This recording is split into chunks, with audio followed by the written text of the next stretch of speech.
అందరికీ నమస్కారం. కృష్ణ శతకం నుండి 2 పద్యాలు వినిపిస్తున్నవారు బాలసుబ్రహ్మణ్యం కలవల్లపల్లి.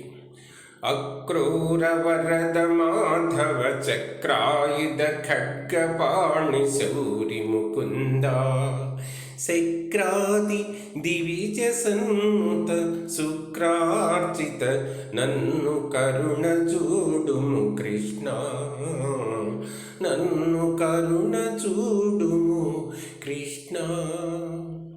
వేదంబులు కననేరని ఆది పరబ్రహ్మమూర్తివి అనఘమురారి, నా దిక్కు చూచి కావుము నీ దిక్కే నమ్మినాడ నిజముగ కృష్ణ, నీ దిక్కే నమ్మినాడ నిజముగ కృష్ణ.